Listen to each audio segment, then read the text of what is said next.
Between these three guys, if they don't know the answer, it can't be done at a race. I'm Chris McDonald. I am the founder and owner of Go Race Productions. We're out of Charleston, South Carolina. We produce, time, own, consult with about 80 events a year. I'm going to be talking about working with races as a third party. We help out mainly with running events, which I would say most of the folks here do. We also are involved with lots of triathlon, and we have actually moved our scope of service to anything, anyone, kind of the same as Ryan. If you're willing to pay me money, I'll come and help you with your event. So we've moved into paddle sports, regattas, adventure, off-road, and now we're actually starting to get into equipment rental as well for weddings of anything else, because Charleston's the #1 wedding destination in the US almost. So how to make it work with these folks. So I know we've already had a show of hands as to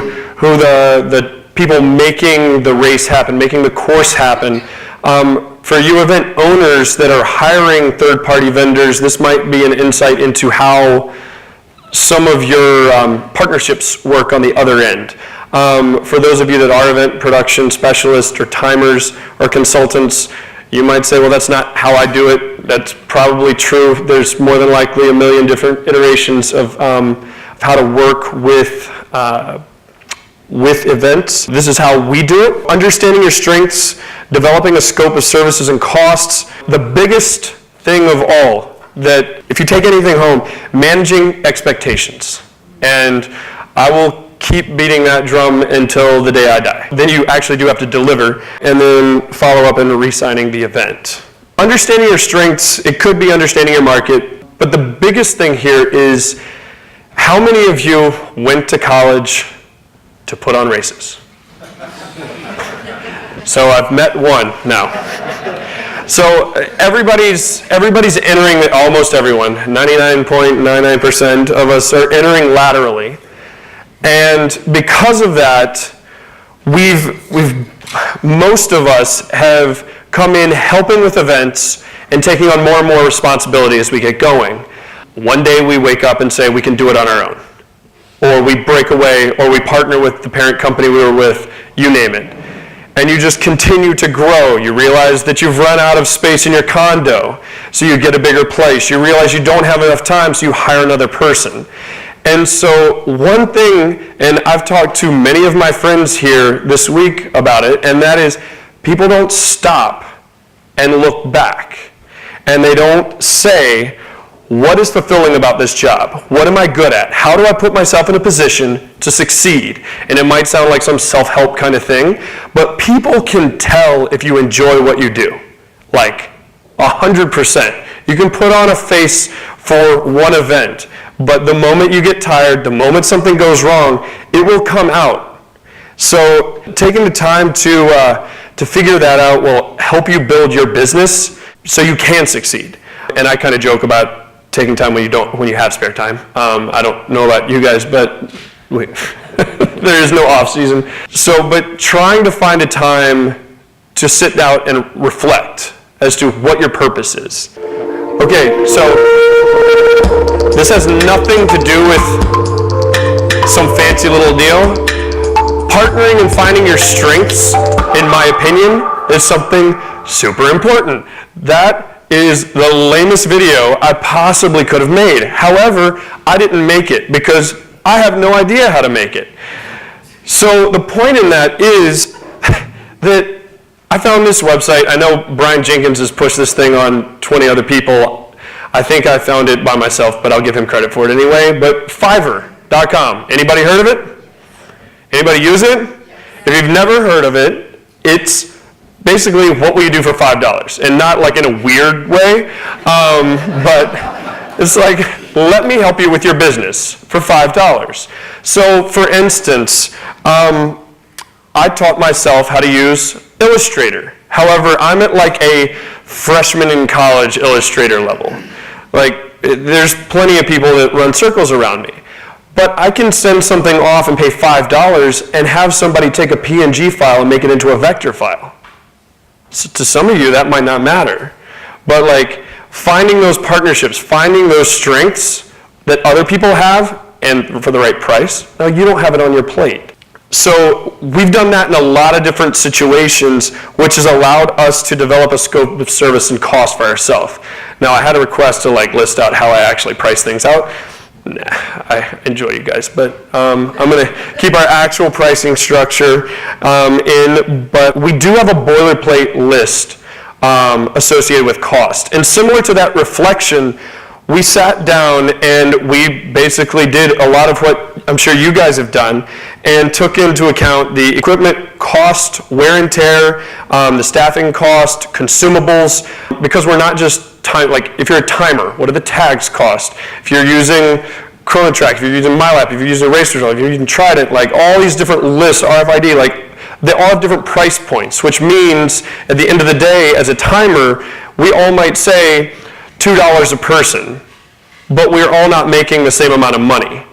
So we also have to look at how much time it's going to take. If you call us and say we want you to time a 5K versus, hey, we want you to time our 200-mile relay, price isn't going to be the same, especially if you want us up for however many hours those take. So sitting down and figuring out what your time is worth is a great starting point. The meet and greet talk. This, in my opinion, is one of the more important things that happens. Number one, I get RFPs, as I'm sure most of you guys do, all the time. And I have never sent a contractor proposal without speaking with someone either on the phone or in person. The reason being is because somebody will say, I want you to time my race. Send me your cost. That's it. That gives you nothing. You know nothing about what their event is. You know nothing about their expectations. So once you can start figuring out what their expectations are, who's going to be responsible for what, then you can start building your contract. In terms of your contract, for those of you that are just getting into the industry, please have a lawyer look over that. It might cost you $500, and you might think that that's a lot of money, but at the end of the day, it's not. So in most situations, you have a one-pager or a two-pager, because, in other situations, I think we have a military contract that's 172 pages long, and I'll be honest, I haven't read it all. There's some really fine print that, anyways. So most of our contracts are just a couple pages. There's no need to confuse what we're trying to get across.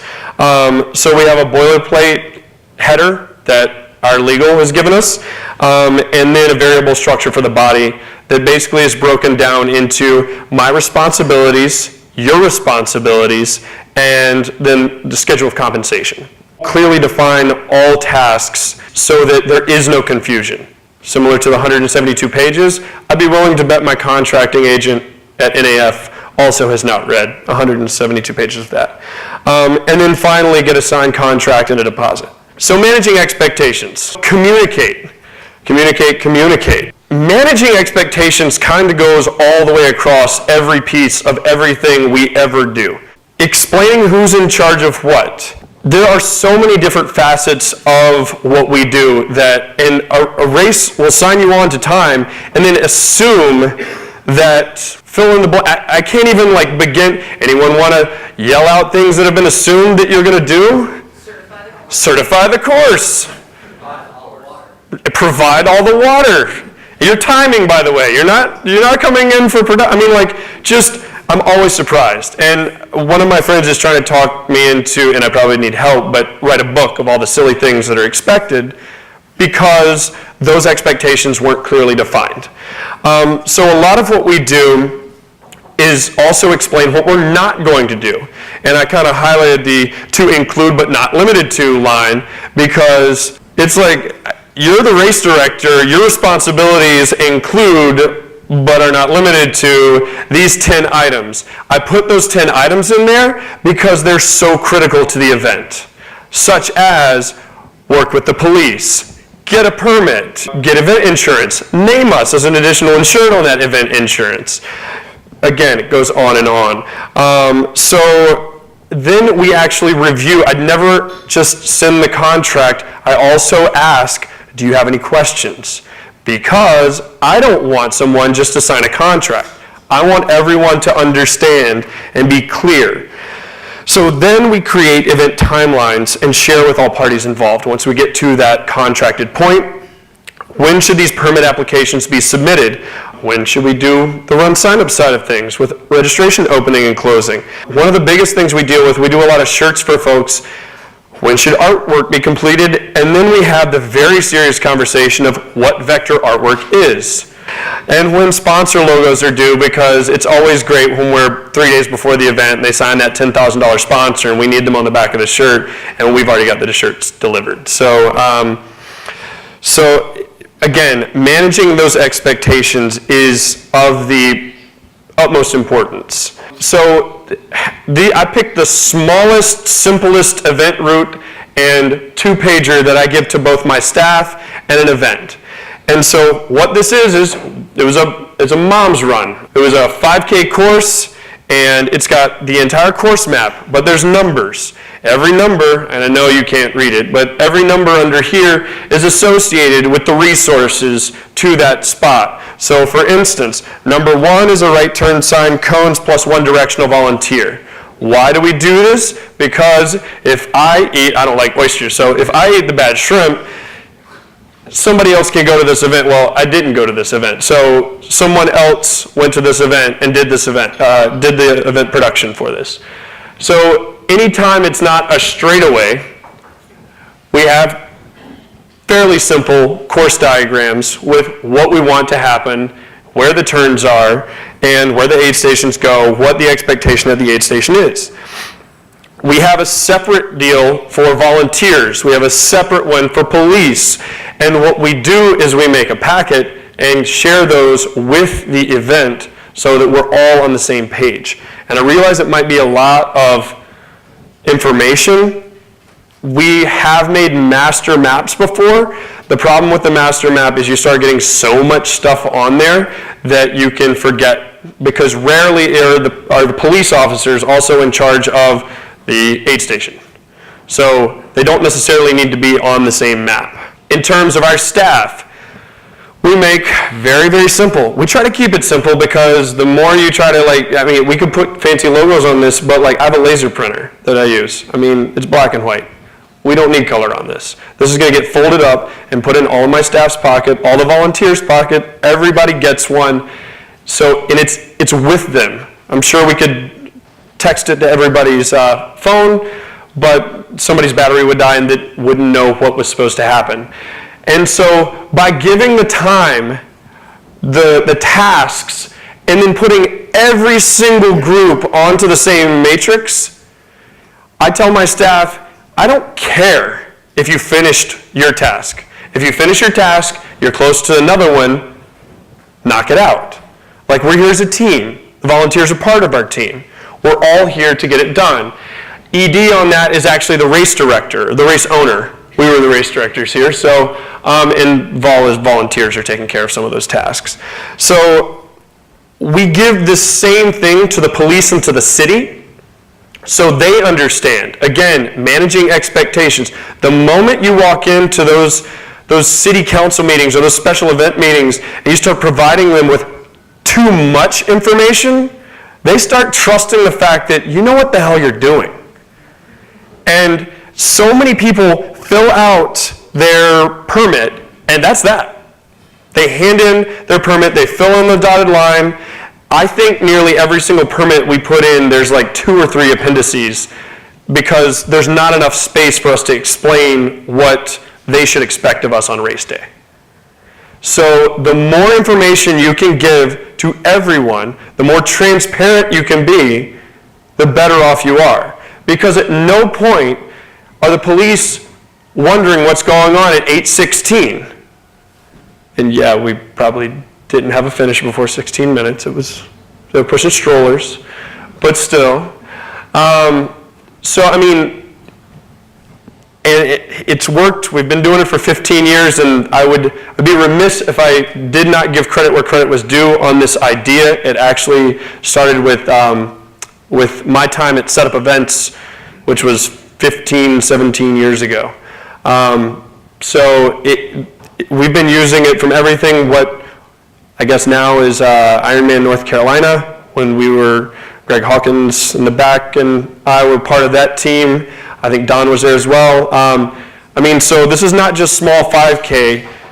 This has been implemented on, you know, your 50-person 5K and your 3,500-person 70.3 and full iron distance races.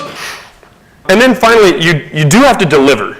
So you can do all this pre-planning, but you do have to show up. And so if you're in charge of those permits, if you're in charge of putting in the orders, follow through. That's kind of the obvious there. And then pack and pick up at the race, make the magic happen. You've done the hard work. Now it's just implement. You know, you made all those maps. You've contacted everybody you're supposed to. So do it. At the end, wrap up, debrief, call, and or email. So normally I try to do this in the week following the event. I try to create a list. It's like the sandwich method or the Oreo method where you sandwich the good stuff and put the bad stuff in the middle. So try to create a list of wins no matter the event, and then action items. And I think I've been a part of one event ever where I quite literally could not think of a single thing that we needed to change. And I actually look back on that event and say that I probably wasn't as good of a race director there because of it. There's always something to improve. It doesn't mean you failed, it just means something can be improved. Final invoice, I've gotten invoices from people on like Excel spreadsheets, I've gotten them on pieces of paper. If you want the race again, like at least do a QuickBooks kind of thing, like make it look semi-professional. And then begin talks for next year and at minimum pencil in to the calendar so that you can limit we have the same problem about overbooking sometimes, but so you can limit the overbooking and begin planning out your staffing and needs and equipment. And the other side of it is, and we have this phrase on the back side of every single table cover, facing backwards, not forwards. Because that's for my staff. Be awesome and have fun doing it. Because in case you guys haven't noticed, this field is pretty cool. Like, most people are like, you get to do that for a living? And then they come in staff force and they're like, okay, you can have it. But peripherally, actually, I mean, I love it. I would never change my decision to come into the industry. But like, if you're not having fun, what are you doing? Like, seriously, why are you in the industry if you're not having a good time with it? So, any questions? Yeah. You were talking earlier about contracts and clearly delineating who does what. Mm-hmm. And so we've been doing that for a while, but even in spite of having a written contract and proposal, both going to a client with everything written out, I still all the time have people expecting us, we're a timing company, expecting us to do things that we don't, and even though twice they have something in writing showing that we don't do it. Do you have any tips for how you get your customers to read? Yeah, so we've had a similar circumstance, and what I normally do is when they request that, usually it's via email or text, I call them, number one. I know people here, Megan's one of them, she's like, every time we're on the phone we talk so much. It's because I over-communicate, and I know that. And so part of that is because when I call, I want to make sure I'm clear. If you want this extra thing, there's going to be a charge. So I don't mind doing that extra thing, well, to a degree. But yeah, so then I put it in writing because we also have a clause in our contract that is, any changes must be in writing and signed by both parties so that we can't just amend to our discretion. And we bill them for it.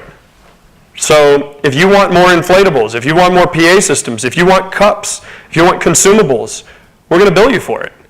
And so what I've actually started doing is, do you have an example of like what they're asking for? Yeah, what'll happen is, like I had a race, she was upset about just about everything, but specifically she said, well, your staff was great, but they just showed up and timed the race. I'm like, well, that's what you hired us to do. What else were you expecting? So we actually put it into our contract that we're going to time the race, we're going to bring these systems, we're going to put them at these points. Our expectations of you are, you're going to be the race director. You're in charge of packet pickup if that's one of their duties. You're in charge of course management. You're in charge of permits. You're in charge of all these things, and that's where that, but not limited to, and we try to spell out every single thing that, and if I got you didn't provide cups, next contract I'd send to them, and you are responsible for providing cups. So, and then at the bottom, I will have like an appendix that says, if you want us to provide these, it will be at a cost of $10 per 100 cups or 1,000 cups or whatever. And it's basically my fuel to get to Costco, the cost of the cups, and a 20% or a 20% surcharge for my inconvenience, if you want me to do that thing. And I'm not saying that's exactly what happens every single time, but if you're calling me at the last second and I need to go start running around and I haven't planned that out, then, I mean, if you're working, you should get paid for it, in my opinion, right? So, but making people read, we can't force the people to read, but we can try to clarify that they're going to be billed if we need to do those things. I want to know for extended contracts, for like if you're signing on to do a whole lot of things, like be the race director and do the permits and all that, how do you structure your payment milestones, and how much have you usually extracted upfront by race day? And what do you expect after race day? Right. So on most of ours, especially with smaller events, we end up having a base fee and then a per person fee. And that base fee is especially for first year or smaller events, because we have no idea, if 20 people show up, we still have to cover our costs. Like I'm a for-profit company. We do most of our work with nonprofits, and we try to help them with the tools to succeed, but some people just think that putting a website up, is going to be 1,000 people and they're going to make $1 million. So normally we set it up so that it's about 50 to 75% of our base fee. That is a deposit, non-refundable. If there is an act of God of sorts, and the race is canceled, we discuss that with the event on a one-to-one basis. We've only had it happen a handful of times, and I basically tell them, if you're going to refund all the participants' money, then I'll refund your deposit. But if you're going to keep the participants' money, then I'm going to keep your deposit, because it's only fair. Like we both have to work the same way. And I'm sure some people disagree with that, but that's how we've worked it. And in terms of other milestones, if there are major buys in the middle, then we might invoice them for, say, shirts in advance. If we're buying, 10,000 shirts, I'm sorry, I can't float that on my credit, or I choose not to float that on my credit card until their final invoice is due. And also making sure on your contract that you have a net payment. And at one point we were net 30, and then we moved to net 15, and now we're net 10. And our military contract, our NAF agent said, oh no, we only do net 90. And I was like, well, unfortunately for you, this 5-year contract, somebody signed a net 10. And so we are currently one of the only contracts in the United States that gets paid net 10 because of that. We're smaller. We're not the size of competitor group, and we don't have 350 races. So, my company cannot absorb that cost over 3 months. Do you educate your clients? Yes. I spend a lot of time on RunSignUp, actually. There's different sides of the education of the client. I spend a lot of time empowering them to use the tools that we have. And I think RunSignUp's a great tool. I push them to learn how to use the apps. I push them to use the coupon codes, and I'm still there as a resource. I think most of my events call me about RunSignUp questions before they ever call. Actually, they don't call Brian or Matt. They call me, and I conference RunSignUp in, so we're all part of the discussion at the same time. On one exception, and that's fundraising, because I don't have the bandwidth to do personally right now. I don't have the bandwidth to do fundraising talks too. So we go through a lot of that, and then we also give some expectation cards on what volunteer duties are, so that we don't get a 10-year-old Boy Scout on like Main Street with a flag. And we try to set up age limits on, or chaperone numbers like at different places, so that, again, we've had some situations where a Boy Scout troop or Girl Scout troop shows up as their primary volunteer group, and parents weren't happy when we were, at one point we were attempting to put them out there because we had no other option. Luckily, we had a late in the game volunteer group come in and chaperone them. So, I mean, in terms of you guys educating your clients, you guys have a special process? We're a different monster because we own and produce our own events, but the education piece is far-reaching because I think we all have our clients, which are our participants, and like the next evolution of what we all do is the education piece, because the old line from the furniture company, an educated consumer is our best customer. So if they know what time the race starts, where the aid stations are, those types of things, it only makes the experience that much easier and better, and it also saves you a ton of money. You're not wasting resources and time and whatnot, waiting for folks to catch up. To your point about the client piece, because in the past life I've done that, managing their expectation tied into this is what a race is, this is what it entails, these are the pieces to it. So I was just curious if that walkthrough was going on with many of your newer clients. Yeah, especially with our first year events. And then also, to your point, it just kind of jogged my memory about something. It's also a really strange industry because of the client piece. Because we own about 25 events, we produce another 25 events, and then we time all the, like 30 or 40. And it's the only industry that I've really been able to put my finger on where it's like your clients' clients are also your clients. Like it's this cascading thing where, I mean, seriously, think about it.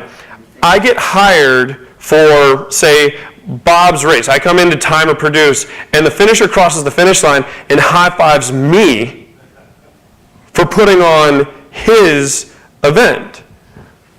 That's kind of neat. Like, or I guess we also get that complaint too if we screwed something up. But yeah, I mean, just like the fact that we're so involved with the clients on all levels, and going back to managing expectations, that managing the athlete expectations is just as important as managing the event owner and or race director's expectations. Have you ever had to fire a client if so what? Oh, yes. I have. I'm thinking about one specifically. So I was not as good at managing expectations at one point early on, and a gentleman contacted me and said, I produce gymnastics events. I was like, okay, that means very little to me, but he's like, well, I can get 10,000 people at events. I'm like, that sounds awesome. Let's do it. And so I said, what kind of event? So you can see how this didn't start the right way. What kind of event? Oh, I want to put on a mud run. Okay. Right, yep. So, all right, where is it? It's in this place. I know the guy that owns the property, blah, blah, blah. I'm like, great. So I am hired to time the event. That's it. So the management of expectations. When you put on a road running event, the roads are marked. There are lines, you stay in between them, you turn left onto Maple Drive. Anything off-road, you have to clearly define every aspect of the event. Again, I'm the event timer. So I show up, I put my mats down, I put my finish line up, I get my arch, my clock, my PA. Gentleman doesn't show up. He shows up about an hour beforehand. And so there's an adult race and a kids race. The adult race is maybe like 6 miles, the kids race is a mile at best. And there's this huge slide in the mud. And the adults go off, and then 20 minutes later, the kids go off. Everything started 30 minutes late, which I'm a timer. it drives me nuts. Like, I can deal with like 5 because I only have so many jokes, but like after 5, I start to like my eye twitches, and so we send the kids off, and he leaves to go help manage the course, which I kind of also have a rule that the event owner is not allowed to leave the finish line area, because if something comes up, there has to be a point of contact with the race ownership. If I'm the race director, I will always be there. If somebody else is the race director, I need that point of contact to be there. He left. Kid started. I don't know how long it takes a kid to run a mile, but after 20 minutes, I hadn't seen one. After 30 minutes, I had not seen one.